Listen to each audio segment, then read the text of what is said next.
Hi, I'm Anna-Roisin, and today I will be reading a story for you from my published collection, Cliffhangers. Cliffhangers is available on Amazon as a published book or in a Kindle edition via KDP. Today I will read the story Beth, which I wrote in 2016. I hope you enjoy.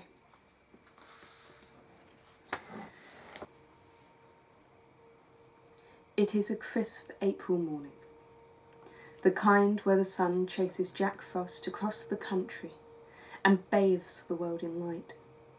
The air seems to crackle with the growing warmth, and the sky, currently a stunning bright blue, offers wisps of cloud which threaten to turn into April showers. I do not have time to enjoy this day, however. Today, I feel, will be my last. And I am glad that it is one of such clear beauty. I turn from my window, get dressed. My bones creak as I move, my body, now old and tired, slow where it used to be strong and sure.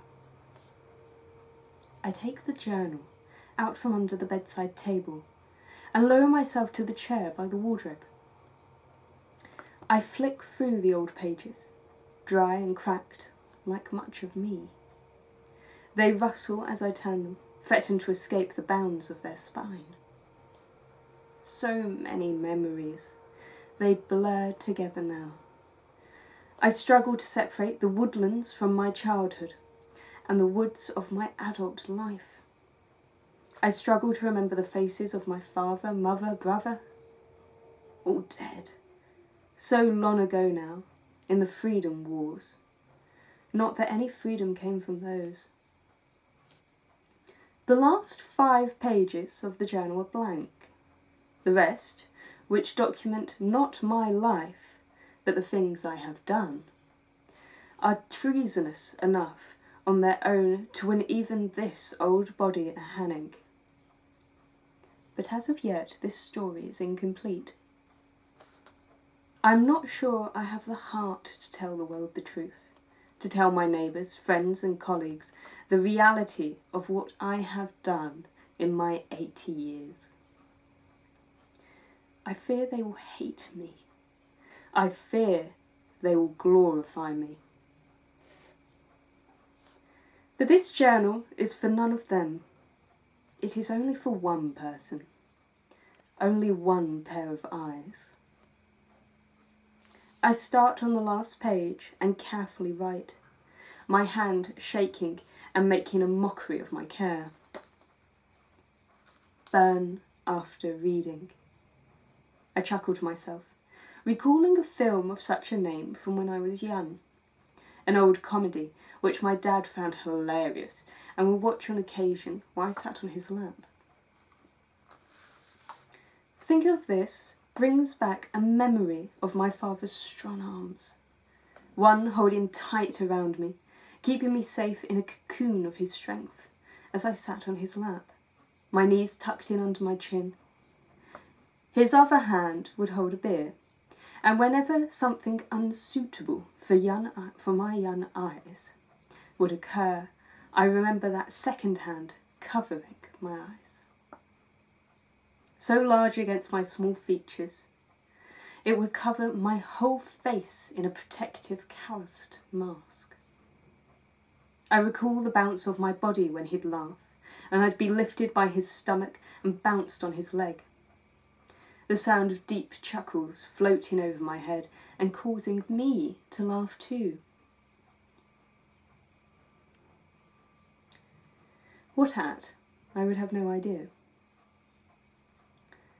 I drag myself back to the here and now, to this room of mine, its 4 walls plain, and everything in it just as nondescript.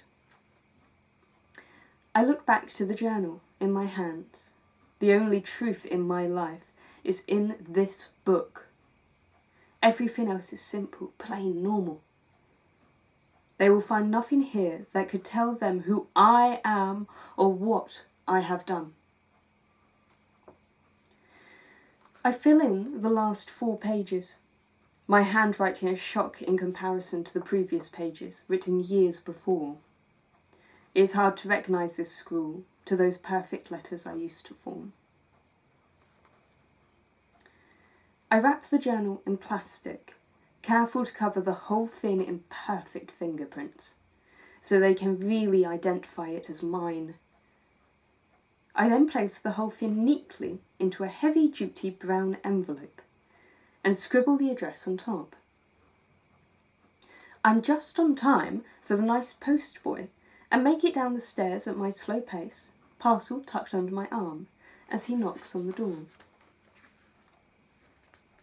I open the door and smile, and then drop the smile immediately, remembering that my teeth are now fake, my skin so wrinkled I probably have more chance of terrifying the lad. "Good morning, miss," he says, smiling politely. "I'm afraid it looks like it's just bills today." He pulls a face that makes me chuckle, and passes over the few letters he has brought for me. "Thank you," I say, taking them and putting them on the side table inside the door. "Would you mind taking this parcel for me? I'm afraid it's too cold this morning for me to make it out to the post office myself without pulling something or other." He nods solemnly, making me chuckle again, as in all seriousness he says, "Of course, I completely understand. My grandmother says it all the time about these April days. Perfect for drinking, bad for walking." He winks and takes the parcel and wanders back down to the gate. He then turns and gives a short wave before disappearing. The only real part of my life stuffed into his shoulder bag. I glance out the door, take a long look at the sky, then close it behind me. I leave the bills on the side table, enjoying the thought of the fat cats who sent them never getting their money, and move through to the sitting room, where I take a seat in the armchair that faces the empty grate of the fire. I don't have to wait long. It is approaching noon when he arrives. "You're new," I grunt, not looking around at the man I know stands in my door. I know he's new because I do not know his footsteps. I also know that he's wearing a black suit and is holding a suppressed gun, possibly at the back of my head. He says nothing, and I close my eyes, relax, accept. Nothing happens, and I open my eyes again to see long legs in front of me. I look up slowly, taking in his shocking height. The gun is pointed at my chest, held at his hip and angled down. His head is tilted and he looks at me, a slight twist of his mouth suggesting either amusement or scorn. "I just wanted to see the face of a legend," he drawls. And from the way he says it, I feel he is not impressed with what faces him. He pulls the trigger.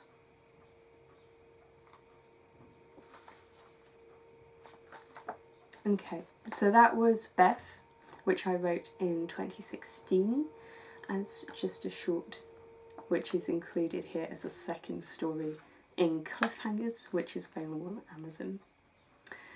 If you want more of these read-throughs from the book, please like, subscribe and click that little bell button so that you can know exactly when I post.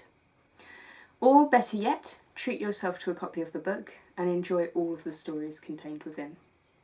Please comment if you want to hear more, or if you did, or even if you didn't like the story. I'd just like to hear from you and hear your views. Thank you again for watching. My name's Anna-Roisin, A-R Ullman-Smith, and it has been a pleasure reading to you.